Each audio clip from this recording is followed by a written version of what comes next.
nuestro Señor, el amor de aquel que ya conoce a Jesús. La alegría está en el corazón de quien ya conoce a Jesús. La verdadera paz está en aquel que ya conoce a Jesús. El sentimiento más precioso que viene de nuestro Señor, el amor de aquel que ya conoce a Jesús.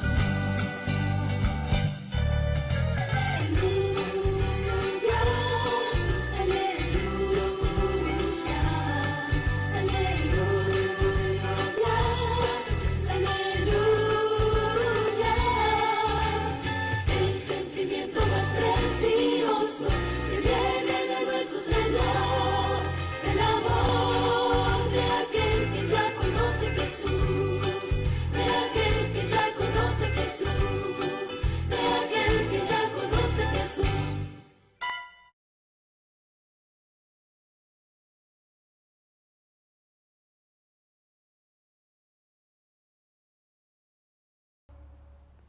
Buenos días, queridos hermanos. Recorre los valles, los mares, los montes, el perfumado aliento del Señor Jehová va corriendo y derramando amores sobre los corazones que aman su verdad. Y en esta linda mañana de sábado, con mucho amor, el Señor la bienvenida te da. En esta linda mañana quiero que recibas un cariño afectuoso en tu hogar y la paz de Cristo pueda estar en tu familia. Que puedas sentirte bien en esta transmisión y que puedas salir refrigerado con la palabra de nuestro buen Dios. Que tengas un sábado maravilloso y que la paz de Cristo pueda estar en tu vida. Feliz sábado y bienvenido a esta transmisión.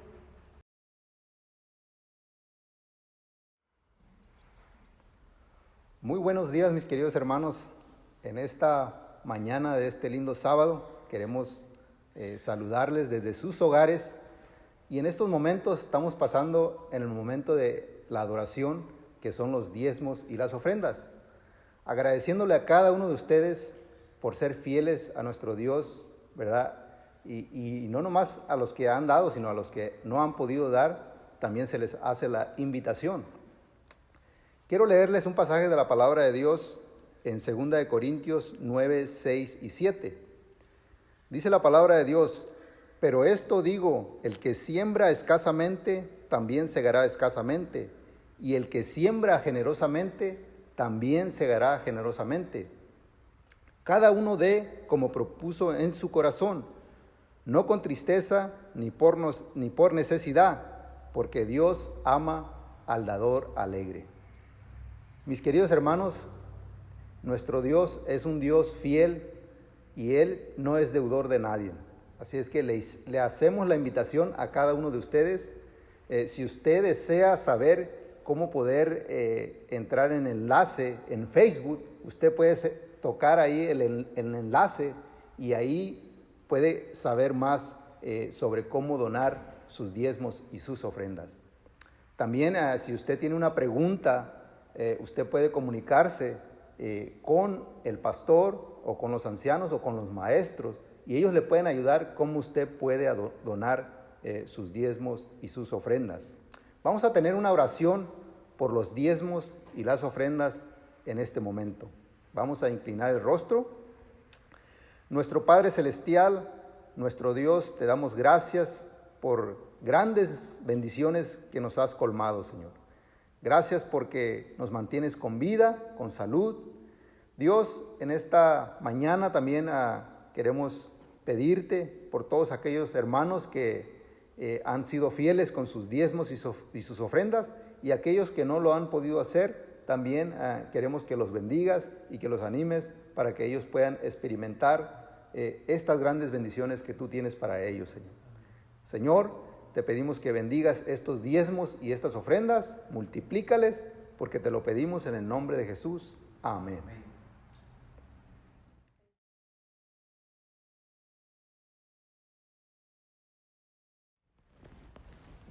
Un feliz sábado para todos mis hermanos que están conectados en las redes sociales.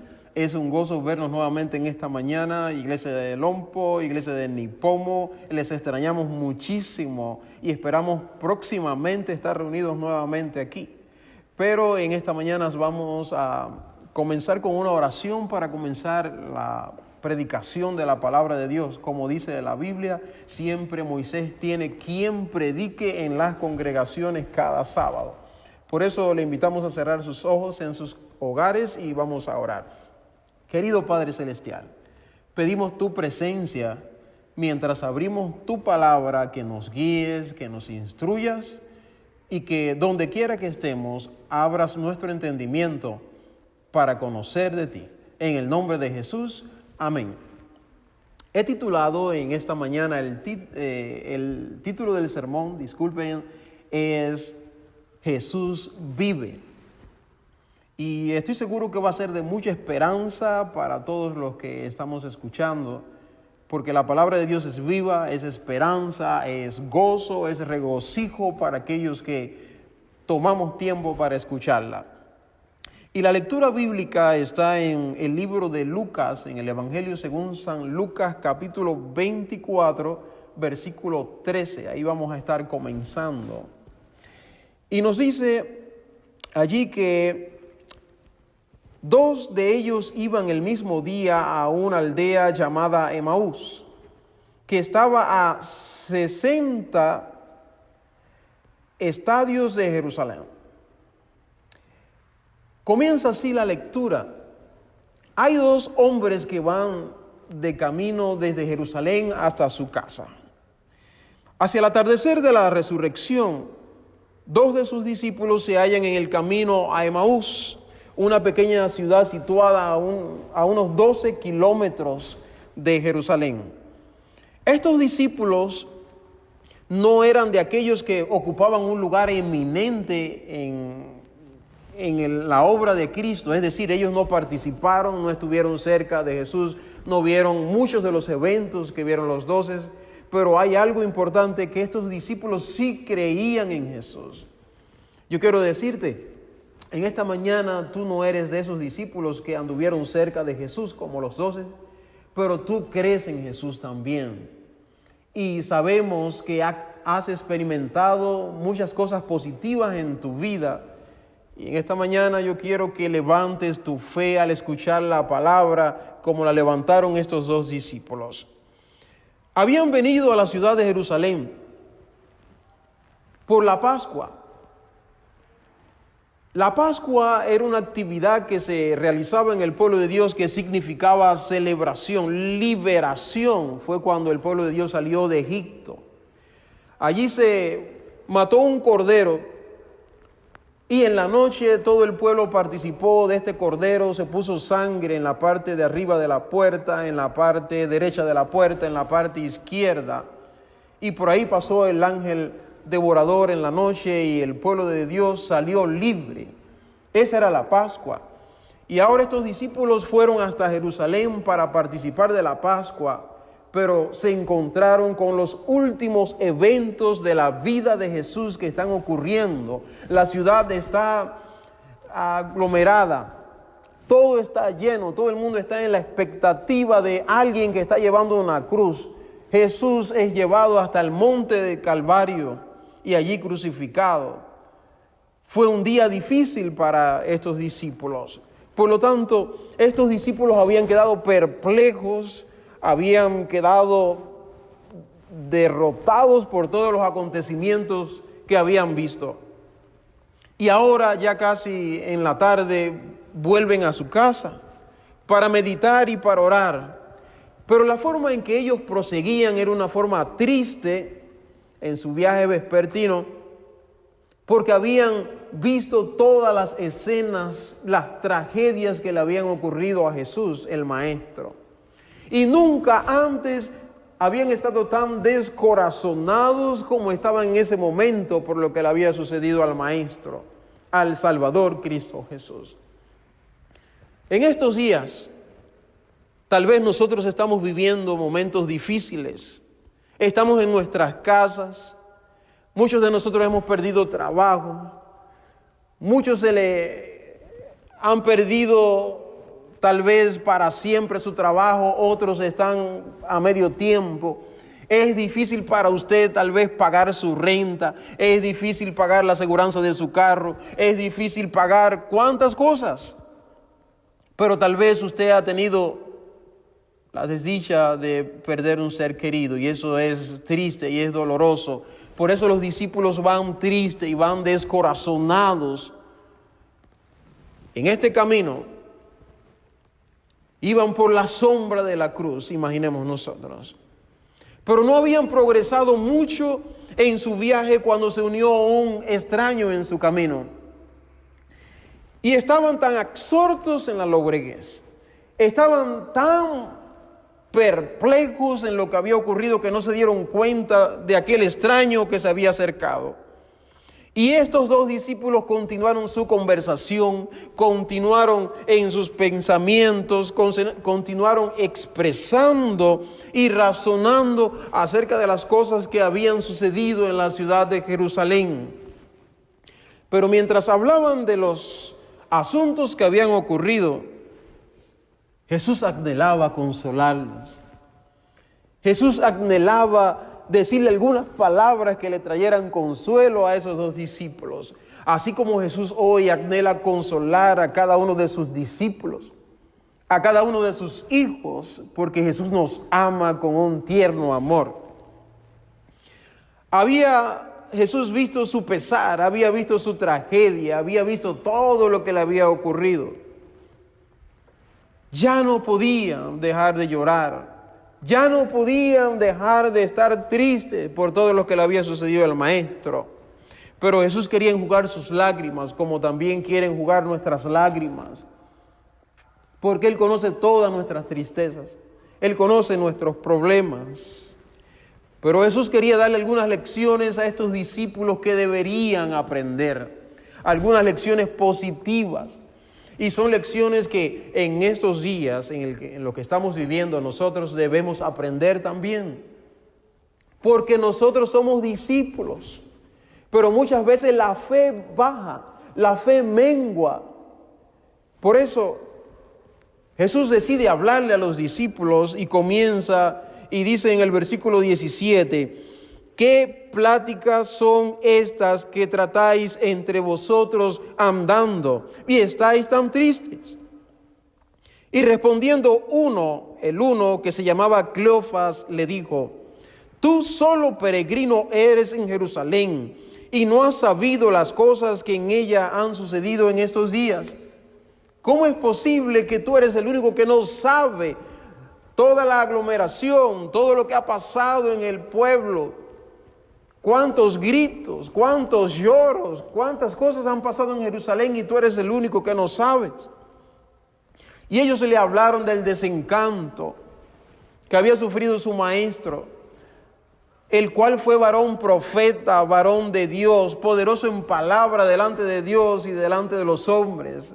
Jesús hizo milagros, hizo grandes cosas que dejó asombrada a todo el pueblo de Palestina, todo Galilea, todo Decápolis.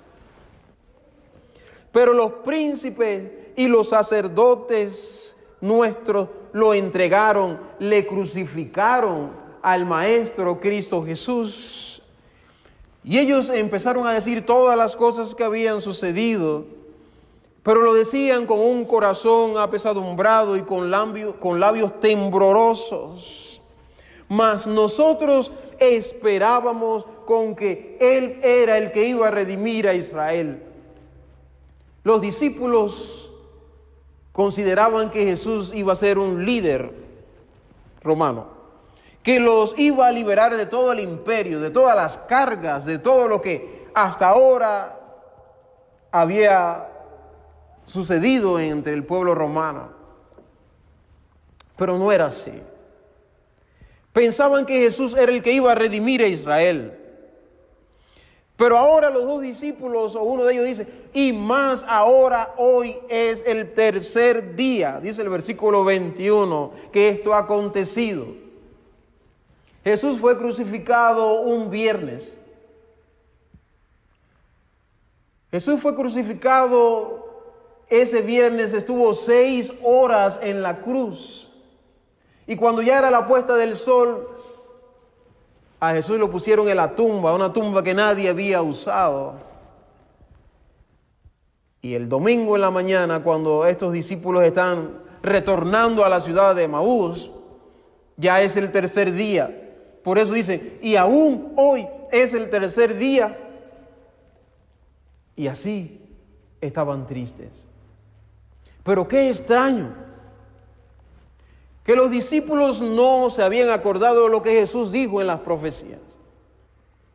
Lo que Jesús dijo acerca de Él mismo, que el tercer día iba a resucitar. Por eso yo quiero decirte hoy, Jesús vive. Ellos no lo recordaron. Nosotros a veces no recordamos lo que dice la Biblia en las promesas.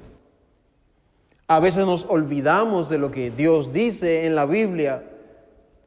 Y a veces nos sentimos con una fe que está quebrantada, con una fe que baja. Pero ¿sabe por qué? Porque no miramos la palabra de Dios. Debemos recordar que hay miles de promesas para ti y miles de promesas para mí en la palabra de Dios. Para todas las cosas que estamos enfrentando hoy, hay promesas en la Biblia. Usted me dirá, pastor, estamos en la casa hace ya casi un mes, casi 2 meses en nuestras casas. Estamos sin trabajo. Estamos tal vez sin alimentos en la casa. No sabemos cómo salir. Hemos perdido un ser querido. Queridos, para todos hay promesas en la palabra de Dios que no podemos olvidarlas nunca, porque Dios es bueno en gran manera. Pero qué extraño que los discípulos habían olvidado lo que Jesús había dicho. Pero los escribas y los fariseos no olvidaron las palabras que Jesús había dicho. Porque ellos sí las recordaron. Fíjense cuando leemos la Biblia, en Mateo capítulo 27, versículos 62 y versículo 63, ¿qué nos dice? Los sacerdotes y los príncipes no habían olvidado. El día después de la preparación, se juntaron los príncipes y los sacerdotes y los fariseos y fueron a Pilato diciendo, Señor, nos acordamos de aquel engañador que dijo, viviendo aún, después de 3 días resucitaré. Por lo tanto, el último día, el día de la resurrección, el domingo, fueron y pusieron guardias para que los discípulos no se fueran a robar el cuerpo de Jesús. ¿Se imaginan ustedes? Los guardias allí en la mañana de domingo, en la puerta, en la piedra gigante, esperando.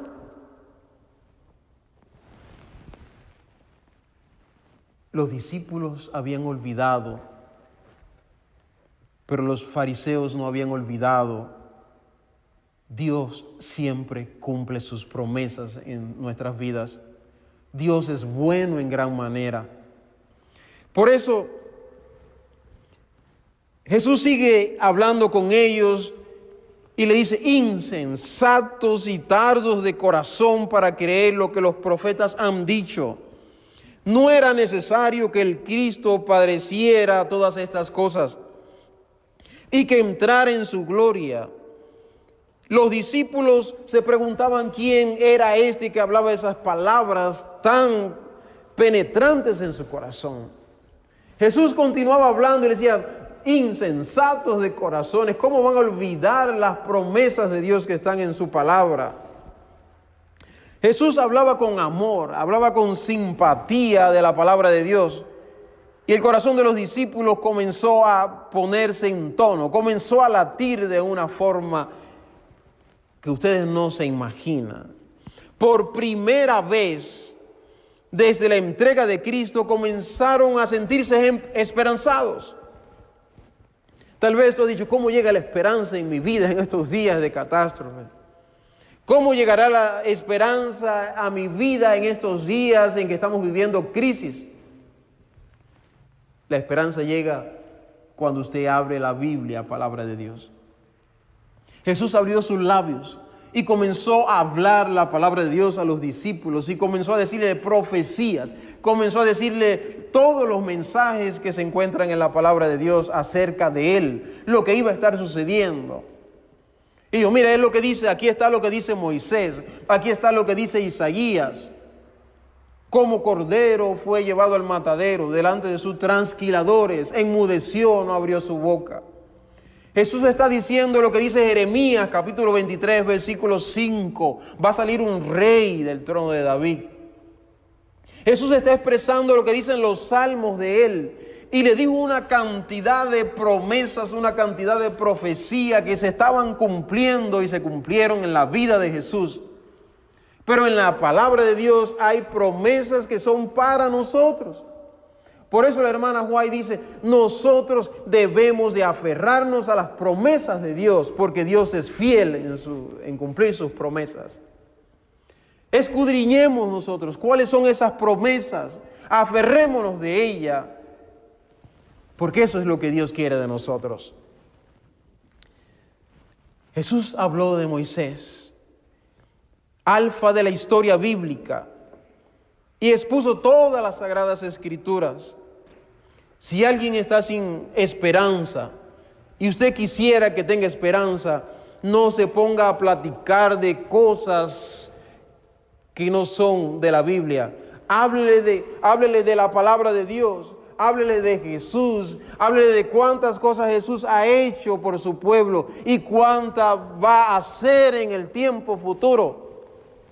Y eso fue lo que llenó a los discípulos con esperanza. Por primera vez comienzan a sentir un gozo en su corazón.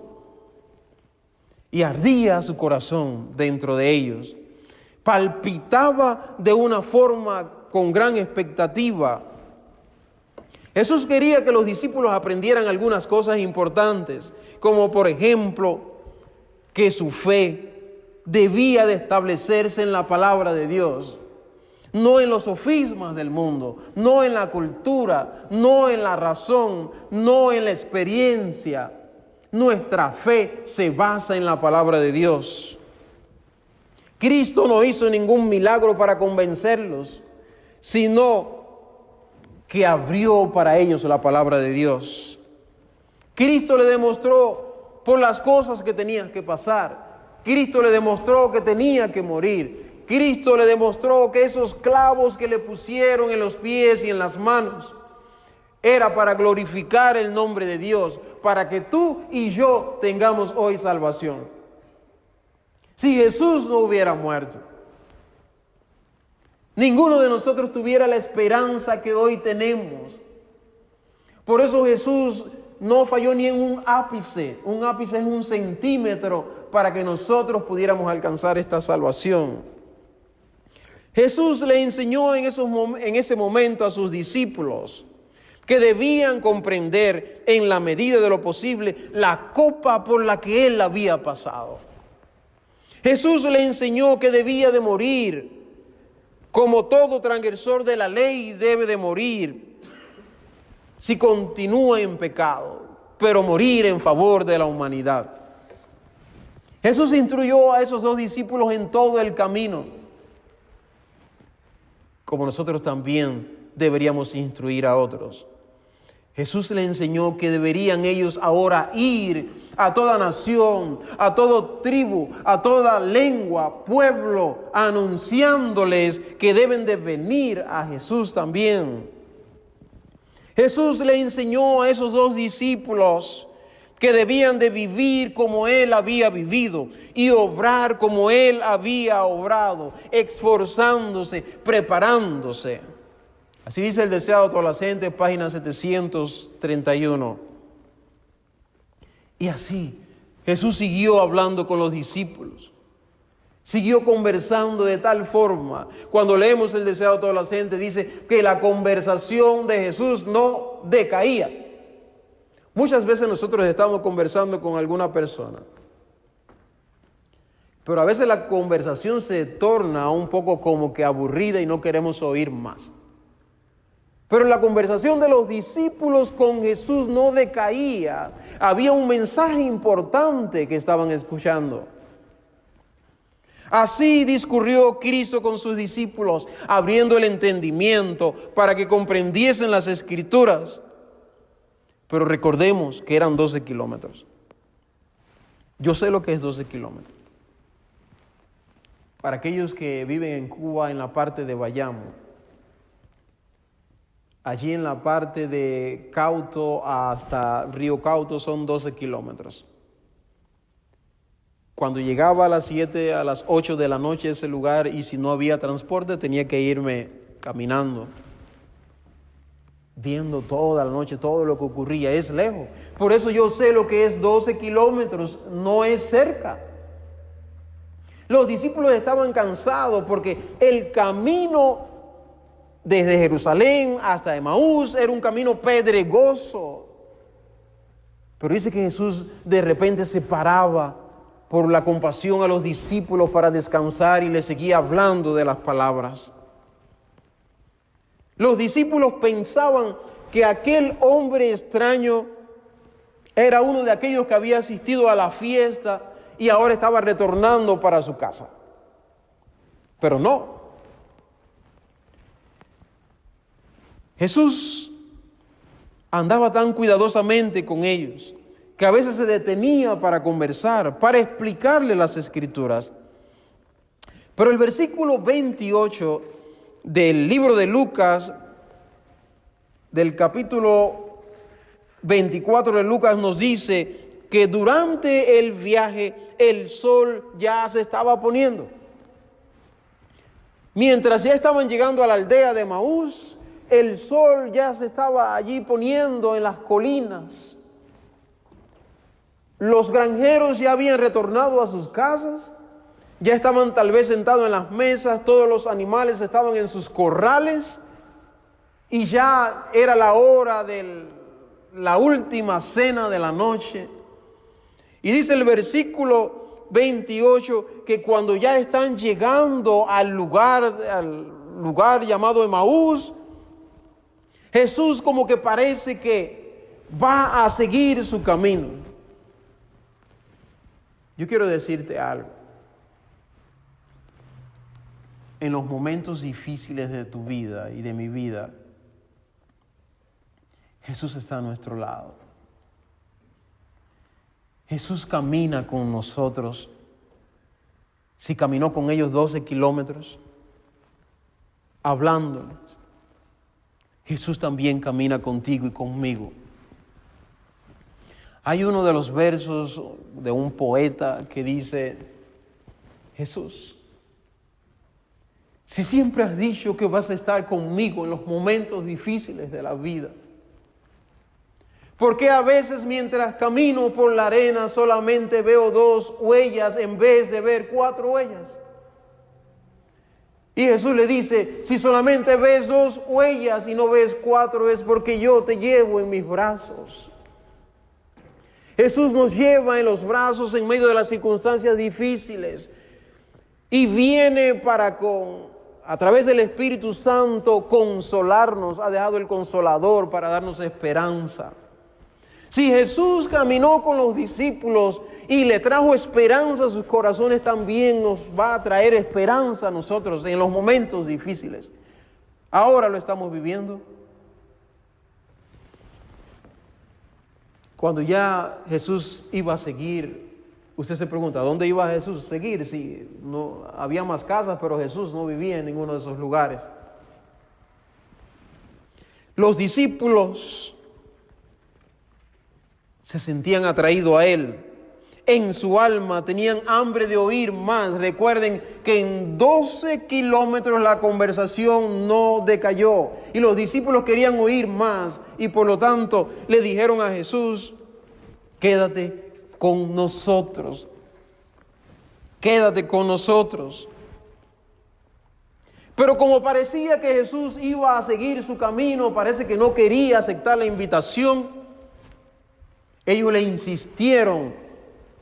Como parecía que seguía su camino, insistieron diciendo: se hace tarde y el día ya se ha declinado.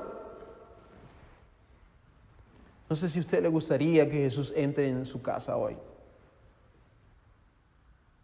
Apocalipsis capítulo 3, versículo 20 dice: he aquí yo estoy a las puertas y llamo. Si alguno oye mi voz y abre la puerta, entraré a él, cenaré con él y él conmigo. Qué lindo es que dejemos entrar a Jesús en la puerta de nuestros corazones. Jesús quiere entrar en nuestros corazones hoy. Y ya después que los discípulos le insistieron, ¿usted sabe lo que es insistir? ¿Sabe lo que es insistir? A veces alguien quiere decirte que quiere darte $20, pero usted sabe si de verdad quiere dártelo o no, porque en la primera si le dices no, le dice, ok, está bien. Pero la persona que insiste te lo pone aquí. Se lo das y te lo pone aquí. Se lo sacas y te lo echa en el carro. ¿Por qué? Porque insistir es lo que Jesús quiere ver en nuestras vidas. Y ellos insistieron y Jesús pasó a la casa. Queridos hermanos, si los discípulos no hubiesen insistido en su invitación, no habrían sabido que su compañero de viaje era el Salvador, Cristo Jesús, vivo para la honra y la gloria de Dios. Pero yo quiero decirte algo. No sé de dónde me estás mirando, no sé dónde me estás escuchando. En el Deseo de todas las gentes, página 732 nos dice: Cristo no impone nunca su compañía a nadie. Si tú no quieres dejarlo entrar, Él no entra. Dice, Cristo no impone su compañía a nadie. Se interesa en aquellos que le necesitan. Gustosamente entrará en el hogar más humilde y alegrará el corazón más sencillo. Pero si los hombres son demasiados indiferentes para pensar en el huésped celestial o pedirle que more con ellos, pasa de largo. Y así muchos sufren grave pérdida. Deseado de todas las gentes, página 732. Si usted no quiere dejar a Jesús entrar, Él no va a obligarle. Por eso nadie puede obligar a nadie a venir a la iglesia. Nadie puede obligar a nadie. Porque Jesús obra con aquellas personas que quieren dejarle entrar. Como leímos el texto, aquí yo estoy a las puertas y llamo. Jesús va a entrar si tú lo llamas, si tú abres tu corazón a Él. Y eso es lo que Él quiere, que abramos nuestros corazones. Jesús entra y se sienta en el hogar. Después de la invitación de los discípulos.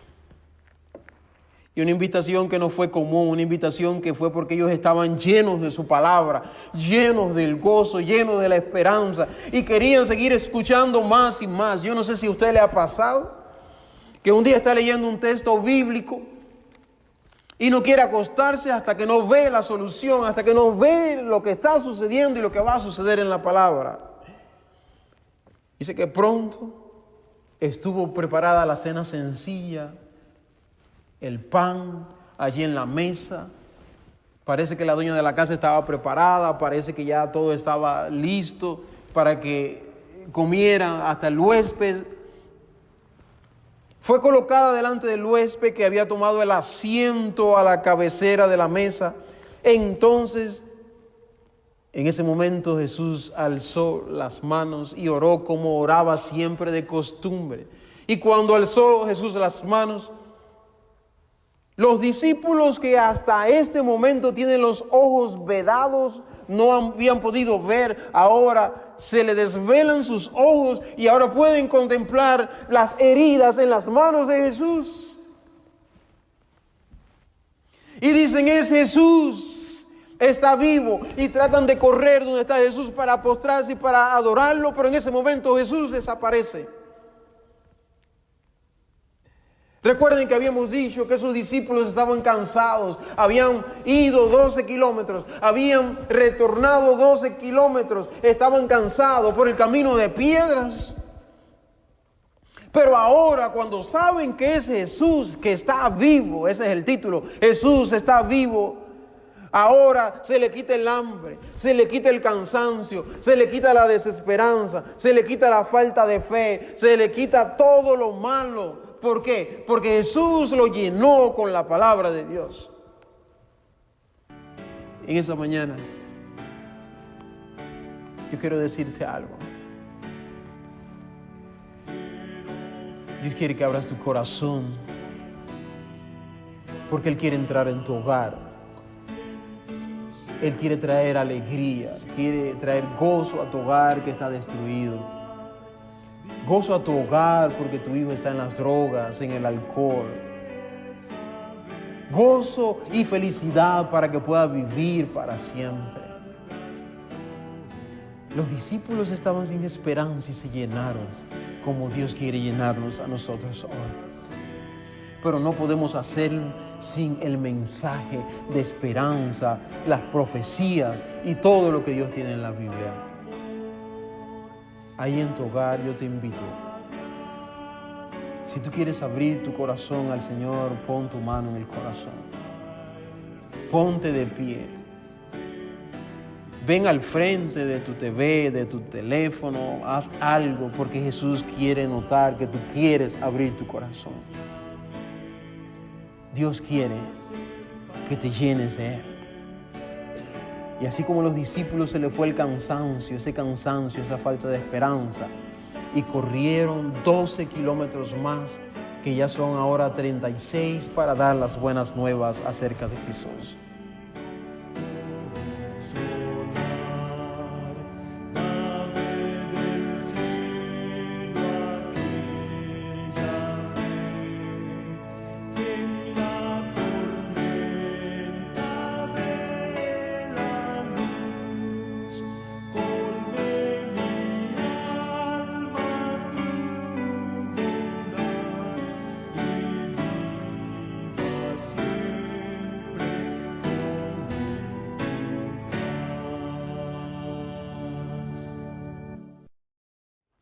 Querido Padre Celestial, he aquí un grupo de tus hijos que han venido frente al altar con diferentes decisiones. Permite que la sangre de Cristo pueda cubrirle a ellos y a mí también. Permite que abramos el corazón antes de que sea demasiado tarde. Gracias. En el nombre de Cristo Jesús oramos. Amén, amén. Dios te bendiga, Dios te guarde.